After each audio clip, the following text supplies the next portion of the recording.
Oi pessoal, estamos aqui em mais um podcast da nossa Academia de Pediatria e hoje, segunda parte do podcast sobre baixa estatura.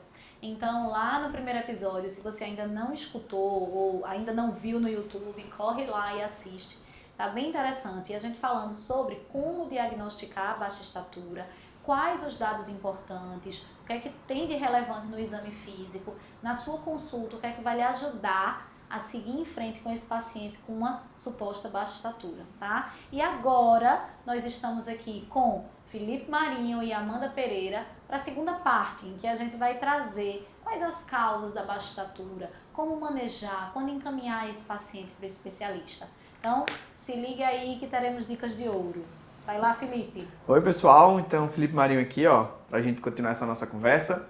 E, na verdade, eu vou passar para Amanda, para perguntar a ela, já que é um tema que elas disseram no último episódio, então lembra que o que Tassi falou, vai lá assistir se você ainda não assistiu, disseram que era um tema mais ambulatorial, então a bola fica para Amanda. Ô Amandinha, como é que você faz esse início da investigação de um paciente que você já confirmou que tinha baixa estatura, independente se era um Z-score menor que -2, independente se era uma criança que estava fora do canal de crescimento da família, ou aquela criança que mudou a curva de crescimento ao longo do teu acompanhamento no consultório. O que tu faz? Vamos lá. Essa é uma criança que eu já tenho um diagnóstico de baixa estatura. Isso. Dentro da avaliação pediátrica. Eu preciso fazer uma avaliação em que patamar meio que hormonal e de crescimento esquelético essa criança se encontra. Avaliando a velocidade de crescimento, eu posso dizer, dentro de patologias que têm velocidade de crescimento normal, eu vou ter uma gama de hipóteses. E eu vou ter outra gama de hipóteses em crianças que têm uma velocidade de crescimento alterada. Esse pode ser um ponto de partida para a gente começar a pensar sobre os diagnósticos. Lembrando que, às vezes, algumas doenças podem se manifestar inicialmente com uma alteração da velocidade de crescimento, mas que se esse contexto de adoecimento for superado, essa criança pode depois voltar a ganhar estatura de maneira adequada. Vamos supor, numa injúria que essa criança tenha, uma injúria ali que vá atrapalhar o crescimento em determinado período da vida, essa criança pode depois recuperar-se nutricionalmente, recuperar-se fisicamente e voltar a crescer de uma velocidade normal. Mas se aquilo já levou a uma mudança de gráfico, eu preciso ficar atenta com essa criança e com essa estatura dessa criança. Então, existem as situações que são as doenças sistêmicas e as doenças crônicas. Essas doenças sistêmicas, elas vão levar a uma alteração da velocidade de crescimento, elas vão desacelerar o crescimento dessa criança, assim como as doenças crônicas, elas podem fazer com que a criança tenha uma velocidade de crescimento até relativamente não tão baixa, mas que elas sempre vão crescendo ali muito pouco e vão atrapalhando a absorção de nutrientes, metabolização de nutrientes, e essa criança não vai crescer tão bem. Mas, em geral, alteram a velocidade de crescimento. Quando a gente vai para uma criança que tem uma baixa estatura, que é uma baixa estatura idiopática, a gente pode não ter uma velocidade de crescimento alterada. E aí a gente vai começar a usar outras situações, outros exames, outras avaliações para poder chegar ao diagnóstico. E aí eu acredito que, eu tô falando, eu gosto, mas certamente eu aprendi isso em algum lugar. Sim. Que a gente precisa fazer, talvez um primeiro exame para se lançar a mão seja uma avaliação de idade óssea, né? A avaliação da idade óssea, ela vai me dizer em que patamar do crescimento esquelético aquela criança está. Vamos pensar, por exemplo, num exemplo que Tassiana trouxe no primeiro episódio, que é da filha dela. Sim. A filha dela tem uma estatura atual, que é uma estatura maior do que o que se esperaria para o padrão familiar de Tassiana e de Caio. Porém, a gente descobriu que Tassiana teve puberdade precoce e por isso talvez ela não tenha crescido tão bem. Então, essa estimativa de estatura de Júlia não pode necessariamente utilizar a sua estatura atual. Provavelmente a gente teria que corrigir a sua estatura baseada na estatura dos seus genitores. Sim. Então, esse é um viés a mais dessa avaliação da sua criança. Mas se fosse um contexto de baixa estatura, se você me dissesse assim, ela tem 4 anos de idade e ela é a menor da sala, eu iria pedir a ela, inicialmente, Até porque eu não gosto de furar a criança à torta e à direita. Se eu visse que ela é uma criança saudável, não tem estigmas, não é hipocorada, eu não vejo estigmas de doença nenhuma, não vejo... Confirmou no gráfico que tem baixa estatura? Sim, confirmado, né? Porque a gente está partindo do princípio que essa criança tem. Isso, e inclusive quero fazer um parênteses, porque eu fico danada da vida no consultório, que o que mais acontece, nessa idade não, 4 não, mas quer ver a febre ali, 11, 12 anos, é o seguinte, inclusive eu recebi uma mãe que disse assim, tá assim, não, vê, eu vim porque já tá na época da consulta de rotina dos meninos, 12 anos, dos meninos, e assim, todos os amigos dele estão fazendo a idade óssea, aí eles me perguntaram, ô mãe, quando é que eu vou fazer a minha idade óssea? Porque todo mundo lá da sala fez. Aí eu vim para eles fazerem, né, Tassi? Eu digo, não, gata, não vai rolar isso aqui não, o que é isso? Porque tem indicação, Amandinha, me diz, pelo amor de Deus. No caso de um diagnóstico de baixa estatura confirmado no gráfico, a gente vai fazer uma avaliação de idade óssea. Sim. Para poder avaliar se essa altura que essa criança está, naquele momento da avaliação, é compatível com a idade cronológica, a gente já viu que não é. Ele está com baixa estatura. Esses Então, meus pacientes, um percentil 40, outro percentil 50, são gêmeos. Um percentil 40, outro percentil 50 dentro do canal familiar. Eu digo, ó, fica tranquila, que isso aí é a moda no momento, a idade óssea, mas seus filhos não têm indicação. Estão dentro do canal familiar, têm uma velocidade de crescimento normal e não estão abaixo do score do percentil 3, score menos 2. Então, por definição, não tem baixa estatura. Não tem baixa estatura, não tem indicação de idade. eu vou fazer uma advogada do pessoal do outro lado da turma que está fazendo, tá? Tá, diga. Eu não sei qual foi o contexto que essas outras crianças fizeram a Claro. avaliação de idade óssea, né? Certo, Certamente certo. não chega a história completa nos grupos do WhatsApp. Também tem E isso. nem para tem essas razão. crianças. Então, às vezes tem uma criança com obesidade, Sim. às vezes tem uma criança com alta estatura na turma. A gente sabe que a obesidade é uma condição clínica que avança a idade óssea, né? Então, eu posso ter uma criança que vai evoluir com uma estatura final de vida mais baixa, porque uma obesidade que aconteceu ali em algum momento avançou a idade óssea e ela vai perder tempo de crescimento. Sim, avança Então, com assim, verdade também, não né? sabemos se isso aí é o contexto dessas crianças. Mas em se tratando de uma criança que de fato tem a baixa estatura, Certo. documentada no gráfico e que chega para consulta, eu vou avaliar a idade óssea. Vamos supor que essa criança, Júlia, tem lá 4 anos e tivesse uma baixa estatura para 4 anos. Mas eu pego a idade óssea dela e a idade óssea dela é de 2 anos. Quando eu pego essa estatura e coloco no gráfico para 2 anos, essa estatura pode não estar baixa, pode até estar um pouco acima do seu score 0. Eu não vou me preocupar com esta criança, porque essa criança, ela provavelmente não está diante de um quadro de patologia. Ela está provavelmente diante de um retardo constitucional do crescimento. E aí, naquele momento, ela vai ter uma idade óssea um pouquinho mais atrasada, comparada com a cronológica, e que a gente vai ficar tranquilo em relação ao acompanhamento. A gente não vai soltar não e vai voltar para o pediatra só com 15 anos de idade, não. Aí eu vou voltar para o pediatra então quando menstruar. Não, não é isso. Mas a gente vai ter que ficar fazendo uma triagem dessa. Se a gente tem uma criança que tem uma baixa estatura no gráfico e que a gente pega uma idade óssea que é compatível com a idade cronológica dessa criança, ou se a gente pega uma idade óssea que está até mais avançada do que a idade cronológica dessa criança, a gente vai ter um sinal de alerta, porque a gente tem uma criança com menos tempo de vida para crescer em estatura, e isso vai fazer com que nós tenhamos uma atitude mais ativa em relação a essa investigação. Esse é o padrão da baixa estatura familiar? Depende. E aí? Depende da velocidade de crescimento. Pelo menos assim, na minha prática, o que a gente costuma fazer é pegar o paciente, né, definir primeiro a baixa estatura, ou pelo menos definir que houve alguma falha de crescimento em algum momento, seja através da velocidade de crescimento em si, seja através do canal de crescimento da própria criança, e aí a gente se baseia na velocidade de crescimento, que claro, às vezes a gente consegue ter um intervalo ideal, que seria de 1 ano, às vezes a gente vai precisar anualizar a taxa de velocidade de crescimento com base nas 2 consultas de retorno, e aí eu costumo fazer da seguinte forma, meio que como se fosse um fluxograma realmente do pensamento. Se a velocidade de crescimento dessa criança, que tem baixa estatura, ele está normal, eu penso em variantes fisiológicas do crescimento. E aí 2 patologias elas ficam sendo, digamos assim, as mais prováveis. O retardo constitucional do crescimento, que seria aquela criança que tem uma história familiar habitualmente, de que o pai, de que a mãe atrasaram para crescer, atrasaram para ter, né, a entrada na Sinais de puberdade. E junto com isso, se eu peço a idade óssea, como por exemplo a Amanda falou, a gente esperaria que a idade óssea dessa criança ela fosse atrasada em relação à idade cronológica. Como se a criança tivesse uma idade, mas a idade do osso, ou seja, a idade do crescimento, ela é mais jovem, então ela vai ter mais tempo de crescer, ela vai atingir, né? Ela vai recuperar aquele crescimento. E a outra forma ainda de avaliar, eu acho que isso fica interessante da gente pensar, é o jeito que a Amanda comentou. Eu estou vendo a idade óssea de 6 anos, mas a idade cronológica da minha criança é de 9. Então eu posso colocar aquela estatura da criança como se ela tivesse 6.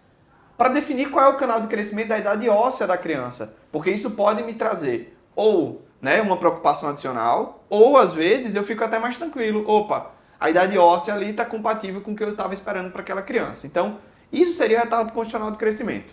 Mas a gente também tem a baixa estatura familiar. E aí é interessante a gente ver a estatura-alvo daquela família, né? Então, como é, 2 jaqueiras não vão dar um bambu, né? Isso não, mais ou menos foi isso aí que a Amanda trouxe no episódio anterior. Então, até as piadinhas eu estou repetindo aqui, mas seria isso. Então, seria avaliar a estatura dos 2 pais, para a gente calcular a estatura-alvo dessa criança.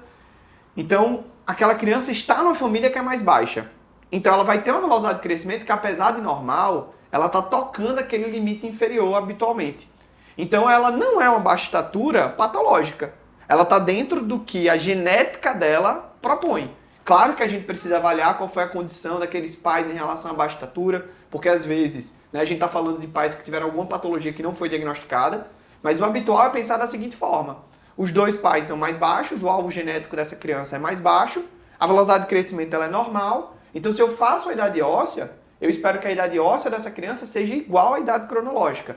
E isso fica tudo compatível dentro dessa nossa avaliação. Nesse contexto da baixa estatura, com velocidade de crescimento normal. Aí quando vai a velocidade de crescimento alterada, que eu acho que a gama de possibilidades diagnósticas aí, ela amplia bastante. Eu me lembro que na residência, quando a gente passou pela endocrinopediatria, na residência de pediatria, a gente até, às vezes, dava diagnósticos de doenças genéticas nos pais. Sim. Quando a criança chegava para investigar uma baixa estatura, e os pais passaram a vida inteira, ou o pai ou a mãe, às vezes, sem o conhecimento de que eram portadores de alguma doença genética, e a gente diagnostica nessa situação. Então, é bem curioso que, às vezes, a gente vai fazer avaliações da família como um todo, nesses casos. Ô Felipe, mas uma coisa que a gente esqueceu de dizer foi como é que a gente avalia a idade óssea? Eita, essa foi uma boa, tá? A idade óssea, você pode ter 2 formas. A forma analógica, como a doutora Tassi está falando, ou a forma referenciada, tá? O que é a forma referenciada? É você confiar no radiologista, tá? Então o radiologista manda o laudo, então, não sei como é que as meninas fazem no consultório, mas, por exemplo, lá no hospital, eu tenho acesso à endocrinologia fácil, eu tenho acesso à forma analógica, que é colocar lá no Atlas. Existe um Atlas chamado Grealish-Pyle, que você pode comparar, tá certo? Aquela radiografia que você pega do punho da mão da criança com as referências. E você também pode utilizar, pessoal, realmente a referência de um radiologista experiente naquele tipo de imagem. Então você pode utilizar essa informação para comparar a idade óssea da criança com a idade cronológica que você está se deparando. Hoje, por exemplo, tá? A gente inclusive estava comentando sobre isso no início do episódio, existem inteligências artificiais, hoje muito bem estruturadas, que você coloca a radiografia e ele já estima qual a idade óssea da criança. Então, vai que você tem acesso a esses tipos de IA, você já pode utilizar também na sua prática. Nesse eu vou te defender, amiga. Eu também faço analógica, eu pego o Atlas e olho. Obrigada. Eu, inclusive, digo aos pais, por favor, faça o exame numa clínica em específica, que eu possa ter acesso à imagem. E não que você me chegue só com o laudo escrito. Eu quero ver a radiografia. Porque eu digo assim, olha, porque às vezes a pessoa que laudou a inteligência artificial, ou é alguém que não tem a experiência de ver raio-x de criança. Enfim, eu peço para me mandarem. Hoje em dia a gente tem uma condição de, às vezes, a radiografia ser digital. Então, login, senha, eu acesso e consigo olhar ali pelo Atlas qual é a idade óssea da criança, né? O pessoal do endócrino gosta de ver por si só. Com certeza. Sim. Agora, Tassi, me diz uma coisa. O raio-x de mão e punho é direita ou esquerda? Eita! Sim, pois é, vamos lá. Raio-x de mão e punho esquerdo. Se você quiser botar incidência para você brilhar, mostrar que é sabido, você bota PA, tá? Mas se escrever lá, raio-x de mãos e punhos para avaliar a idade óssea, o cidadão vai fazer póstero anterior Mão mão e punho esquerda. esquerdo. Na minha prática, eu ainda boto assim, com laudo, tá? Eu boto com laudo, apesar de novo, ter acesso a endócrino, aí eu peço lá pra endócrino dar a Pra opinião humilhar delas o quando cidadão, necessário. Pra humilhar Tá? a pessoa? Não, pessoal, é porque assim, pra ladar, né? Pra pessoa ficar um pouco exato. mais Uma tranquilo. coisa dá trabalho. Uma coisa que é difícil é que às vezes a gente tem alteração, graduações diferentes da idade óssea, quando a gente compara os ossos do carpo com os ossos das falanges, sabe? O metacarpo e as falanges estão num grau de maturação e o carpo está em outro grau de maturação. Então, até isso aí, a gente vai precisar do especialista nos ajudando para Com chegar certeza. numa interpretação mais adequada em relação a essa criança. E eles ainda colocam uma média, né? Ó, tá entre tal idade e tal idade. E aí Isso. a gente continua nessa avaliação. Certo, então vamos lá, recapitulando. Então, já identificamos a baixa estatura, conversamos com a família para chegar na estatura-alvo, conhecemos o canal de crescimento, percebemos que essa criança tem uma velocidade de crescimento normal, variantes normais, baixa estatura familiar, RCCP, que é o retardo constitucional de crescimento e puberdade. Variantes patológicas, então velocidade de crescimento alterada. Velocidade de crescimento alterada, vamos investigar Muita o quê? coisa. Aí é muita coisa. E vamos mandar para o especialista? Eu sou do time que eu só mando quando eu esgoto algumas coisas. Certo. Existem algumas manifestações, seja na história clínica, seja no exame físico, que me ajudam a tentar pelo menos direcionar a suspeita clínica. Então, vamos aqui colocar alguns sinais e vocês vão completando, inclusive, a opinião de vocês e até da experiência. Digamos que eu pego uma criança que ela tem uma face infiltrada, ela tem uma mão em garra, ela tem uma gibosidade, ela tem, por exemplo... Mucopolissacaridose. Perfeito, doença de depósito. Uma delas, Yes! mucopolissacaridose. Mas é isso. Tá. Então, imagina, eu tenho uma criança... Você sabia que Sherlock Holmes era médico? Sabia, isso eu sabia. Eu não sabia, meu marido me contou. Não é um o dia Watson desse. não, que era médico? Ele me disse Sherlock Holmes. Eu acho que tá errado. Mas aí ele Eu acho veio que era o me dizer Watson. isso, porque eu gosto de assistir filme com ele, Tá. dizendo assim, isso aí é importante. Aguarda aí onde ele botou essa tesoura. Isso aí Tá. vai ser usado. Tá. E não sei o quê. Eu fico juntando as peças, porque eu adoro. Mas esse eu acho negócio que de quem era o corrigir. médico era o logo Watson. a hipótese Entendeu? diagnóstica antes mesmo de Felipe terminar. Ah, Exatamente. mas perfeito, ela Porque fica na começou, agonia. Não sei o quê, não sei o quê. Era um Ela enigma, passa era um famosa. enigma. Era um enigma. Tá, Tá, pode ir. detetive. Aí, além disso, vamos lá pensar. Não, eu tenho uma criança que os segmentos corporais, eles são completamente desproporcionais. Então eu vou começar a pensar em síndrome genética. Então ver, talvez a avaliação hormonal dessa criança não seja tão importante. Pode ser que eu encaminhando o paciente para o geneticista acabe sendo ainda mais, acurado, a gente assertivo nessa conduta. Outra coisa, eu tenho uma criança que na história dela pregressa, ela teve várias infecções do trato urinário. Então essa criança ela pode ter uma doença renal que não foi diagnosticada.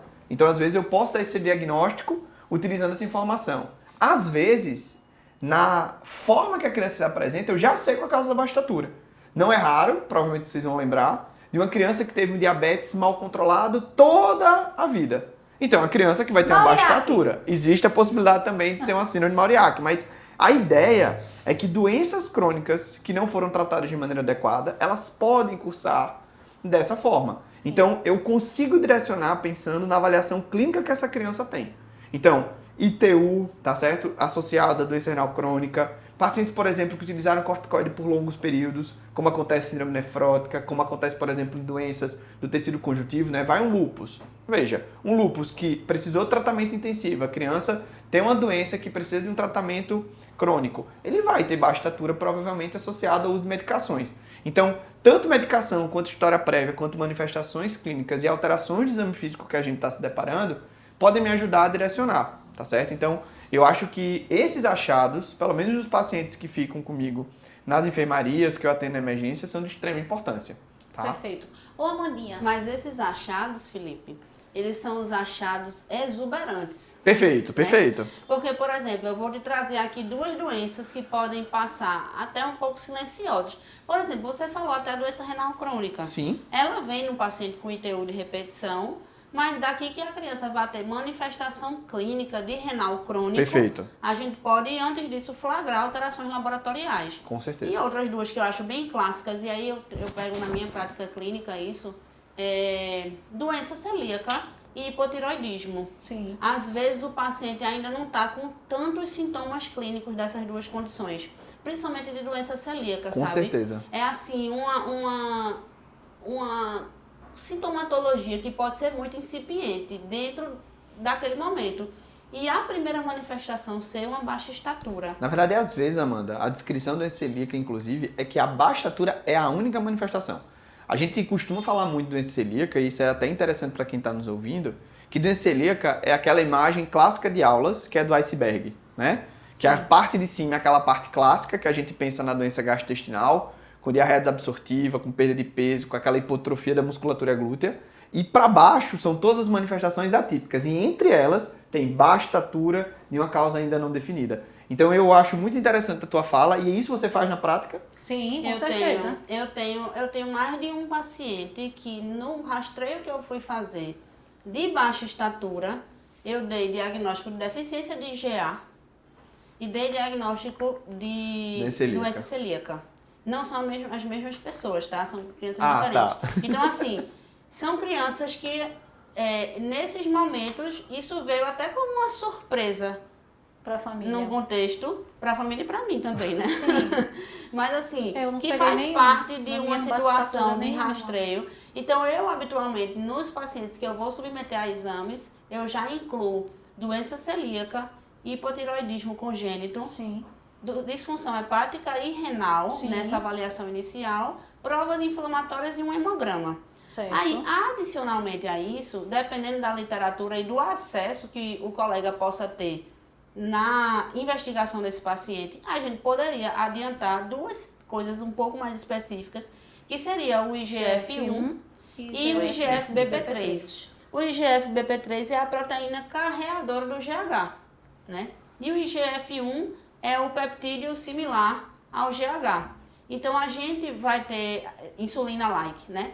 Então, a gente vai ter alterações que podem estar... desses eu nunca peguei nenhum alterado. Sim, eu também Tá? nunca peguei. É mais fácil eu pegar uma doença celíaca do que uma alteração desses dois. Desses todos, eu nunca peguei. Minhas baixas estatura é tudo ou RCCP ou baixa estatura familiar. Entendi. Nunca peguei um patológico. Inclusive, eu tô me lembrando aqui agora... No consultório, né? No IMIP e Ave Maria. Aí você Uma coisa tem que eu tô me todos os lembrando aqui exemplos agora- aí que você enumerou. É que um desses meus pacientes que eu tô...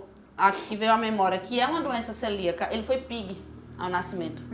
Então eu fiquei segurando, porque como ele Fala foi de ketchup, fala de ketchup. eu disse, vamos esperar o ketchup. Até que chegava um momento que não tinha o ketchup. Disse, rapaz, estava muito fora do que era. O pai dele é alto, que só, Aí sabe? quando foi ver... E uma nada doença de celíaca. ketchup, o primeiro ano de vida todinho, nada de doença celíaca, ou nada de ketchup, fiz doença celíaca. Olha. Ele está com, essa criança está tratando doença celíaca, e depois que começou a tratar doença celíaca, começou a crescer. Mas ainda assim, como foi PIG, e partiu de um ponto de partida muito pequeno, ele teve a indicação do GH. Essa semana a mãe me mandou um vídeo toda feliz dele na sala, igualou os coleguinhas da sala, na sala de aula, né? Igualou os coleguinhas. Então, assim, é bem significativo para essa criança e para essa família, né? Falando em GH, quero falar sobre o GH, então vamos lá. A gente já falou, já identifiquei baixa estatura, tem baixa estatura. Busquei a velocidade de crescimento normal, baixa estatura familiar ou RCCP. Alterada, então, será que eu tenho uma doença sistêmica ou isso é alguma doença, né? Ou uma doença genética ou uma doença como doença celíaca? Tá. E a deficiência de GH entra onde nesse fluxograma? Então, eu costumo pensar da seguinte forma. As causas endocrinológicas de baixa estatura, elas são a minoria dos casos, tá? Então, eu acho que uma triagem que ela fosse feita de uma maneira um pouco mais conservadora, ela levaria em conta, primeiro, a avaliação da velocidade de crescimento, como a gente tem que usar como estratificador. Certo, o primeiro Depois, a história clínica desse paciente bem feita, inclusive com antecedentes gestacionais, uso de medicações, inclusive hoje, né, a gente fala tanto de TDAH, então a Ritalina, por exemplo, né, os metilfenidato da vida, lisdexanfetamina, que seriam estimulantes, eles podem estar associados à redução da velocidade de crescimento, então isso acaba sendo de extrema importância no acompanhamento. E a gente também deveria avaliar o exame físico dessa criança. Diante de um exame físico que ele não me demonstre nada a mais, vale a pena fazer alguma triagem. Isso eu concordo com a Amanda. Então a Amanda falou aqui, ó, de hemograma, por exemplo, para avaliar anemia de doença crônica, porque poderia me dar pistas ou não. A gente falou sobre função renal e função hepática, que seria uma triagem de doenças que podem, né, ser mais insidiosas na apresentação clínica. Então a baixa estatura pode ser uma das primeiras apresentações, porque é uma doença crônica descompensada. A gente falou aqui da idade óssea anteriormente, porque essa idade óssea provavelmente ela vai estar comprometida nessas doenças crônicas. E a gente ainda tem, né, a avaliação com certeza da doença celíaca, porque ela pode ser uma doença silenciosa. Então, a doença que a única manifestação, por exemplo, ela é a baixa estatura. A gente tem... Uma idade óssea comprometida, na verdade, uma idade óssea compatível com idade Então, cronológica. posso ter uma idade óssea compatível, e aí, infelizmente, essa criança vai ter uma estatura-alvo, né? Na verdade, uma estatura final, a previsão de estatura final prejudicada, mas Sim. em algumas doenças dessas, a estatura, ela pode estar atrasada. Um óssea. exemplo A idade é esse óssea. que você está dando, a deficiência de GH. O hipotireoidismo também pode fazer isso. Então, o hipotireoidismo, como a Amanda falou, ela se preocupa com o hipotireoidismo congênito. Por quê? Porque a Amanda pega a criança muito pequena. Tarsi provavelmente se preocupa mais com o hipotireoidismo adquirido, porque também pode ser uma manifestação aquela criança que estava crescendo normal e do nada ela cai na curva de crescimento. Só que eu também fico preocupado, por exemplo, com a deficiência de H. Aí eu vou para a minha população que é meio viciada.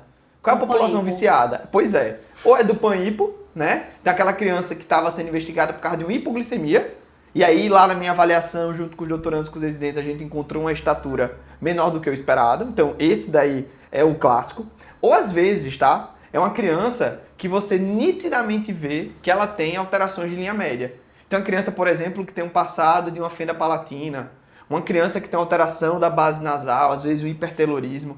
Então, são alterações que me chamam a atenção para a deficiência de H. Então, a deficiência de H é legal porque ela pode se manifestar com baixa estatura e ela também pode se manifestar junto com outras alterações hormonais, que seria no contexto do panhipopituitarismo. Então, a criança que, em geral, ela vai ser diagnosticada mais precocemente. E quanto mais precoce eu diagnosticar, mais rápido eu vou encaminhar correto para o médico especialista para que a prescrição do tratamento, né, no caso da reposição do GH, a gente consiga fazer, né? Então, é bem legal. Lembrando que esse do pan-hipo, a reposição do GH, ela inicialmente vai ser quase que cosmética. Não cosmética, assim, o GH tem muitas funções. Inclusive, Não só, indivíduos com deficiência de GH vão ter indicação, em algumas situações, de fazer GH até na idade adulta, em doses baixas, não mais para crescer, mas para outras funções que o hormônio do crescimento tem. Só que essa criança, como o Felipe disse, ela vai se apresentar com hipoglicemia, ela vai se apresentar com insuficiência adrenal, ela vai se apresentar com situações clínicas que a gente não tem ali só o crescimento como um critério de diagnóstico, né? A gente vai encontrar essa criança baseada geralmente em outros sintomas. Essa é a do pan-hipo. Essa Isso. criança do pan-hipo. Mas posso ter deficiência de GH isolada, sim, né? E também está nesse grupo da velocidade de crescimento alterado. Com certeza. Né? Que Perfeito. não é um diagnóstico muito frequente. Não, não é. Mas é quando ele é diagnóstico raro. encontrado, o tratamento iniciado tem uma melhora significativa Substancial. no crescimento dessa criança, né? Vai ser muito notável. É o que os endócrinos mais gostam de publicar nas redes sociais, é a curva de crescimento depois da reposição de GH. Já notaram? Sim. Pode ver, que ele tá lá pequenininho, e quando começa o GH ele sobe, aí Sim. olha aqui o efeito do GH, é isso aí, tá? Então fica aí já essa informação que é bem legal dos amigos endocrinologistas. Pois é, essa indicação do tratamento aí já não nos cabe como pediatra geral. De forma Sim, alguma. com De certeza. forma alguma, isso aí a gente pode até, quem sabe, fazer um podcast, chamar um especialista para conversar sobre isso. O que a gente quer falar para vocês, na verdade, é identificou, triou no fluxograma normal ou patológico. Patológico, vamos atrás de que patologia para já mandar para o especialista discutindo o diagnóstico, né? Ó, eu penso que pode ser isso, aquilo outro, queria acompanhar em conjunto, de repente encaminho, como o Filipinho falou, eu nem vou encaminhar para o endócrino, eu vou encaminhar para o geneticista, né? Então, é patológico, tá, e para que lado eu vou, de que patologia? Não é patológico, é uma variante normal. É uma variante normal, é baixa estatura familiar ou é uma RCCP, né?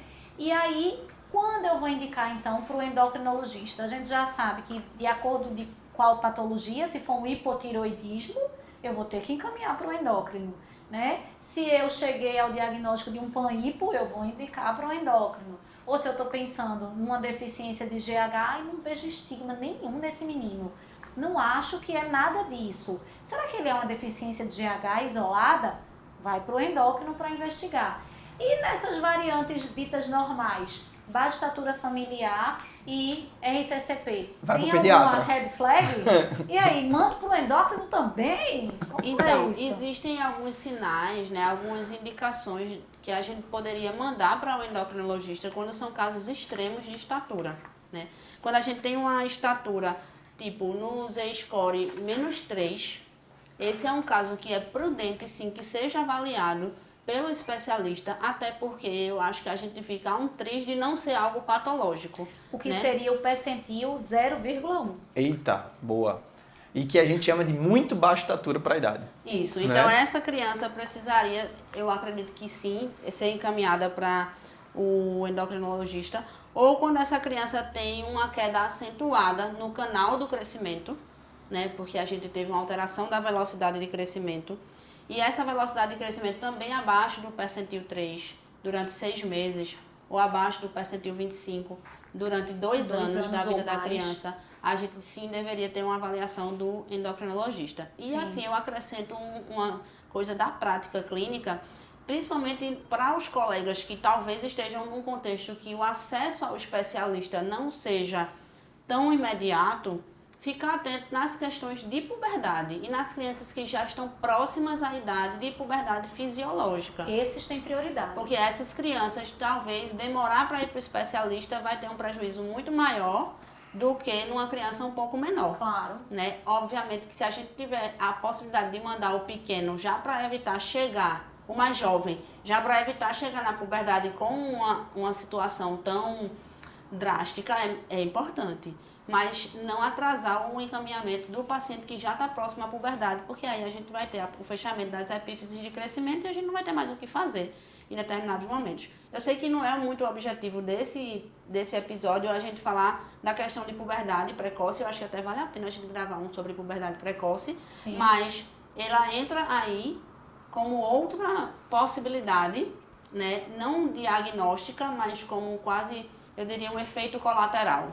Né? A baixa estatura entraria como um efeito colateral de uma puberdade precoce. Eis o exemplo aqui, né? Que geralmente o que, é que 57. acontece? Às vezes é uma criança que até vai crescer e vai ser a mais alta da Ela é turma por um rápida. tempo, Pois é. para depois ficar a criança menor, porque ela vai parar de crescer antes dos outros coleguinhas. Então, eu fico tranquila, o meu é o mais alto da turma.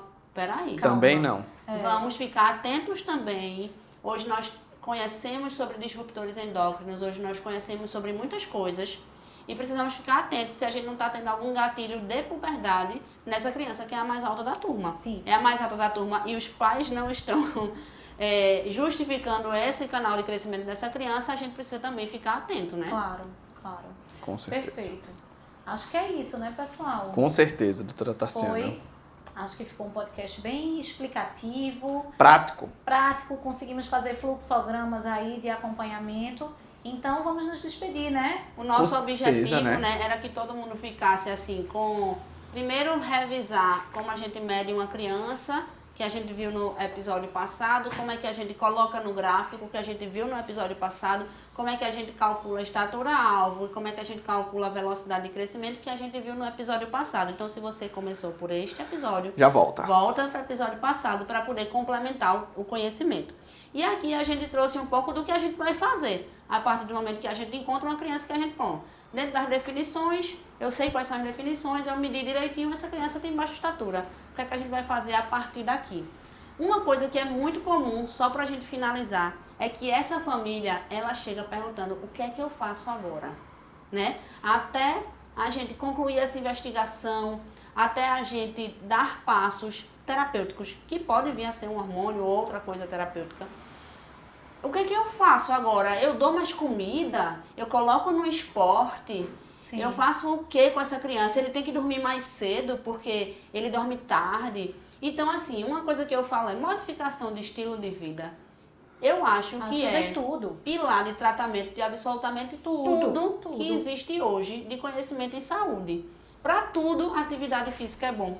Sim. Para tudo, dormir com uma boa higiene de sono e quantidade de horas é bom. Para tudo, alimentar-se de forma saudável é bom.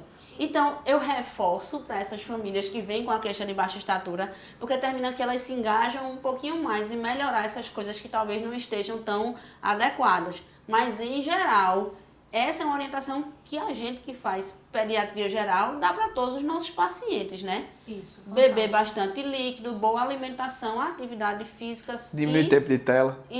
Diminuir tempo de tela e higiene do sono, né? Higiene do sono. Porque isso tudo vai ser muito importante para esses pacientes. Não existe assim a prescrição, eu vou tomar um shake de não sei o quê, eu vou aumentar a quantidade de tal coisa. Obviamente, uma criança que come pouca variedade nutricional e talvez uma quantidade de proteína aquém para o que ela precisa para a idade, ela vai ter uma repercussão. Mas aí isso vai entrar na nossa investigação mais para frente, né? Perfeito. Então eu acho, pessoal, que a gente termina por aqui esse nosso episódio. Fica o convite para você que não nos segue nas redes sociais, aproveitar, ir lá e colocar no botão de seguir. Aqui no YouTube, se você está assistindo, também você consegue seguir o canal para que novos conteúdos como esse sejam disponibilizados para você o mais rápido possível. Não esquece também de dar o like para esse vídeo ser distribuído para mais pessoas.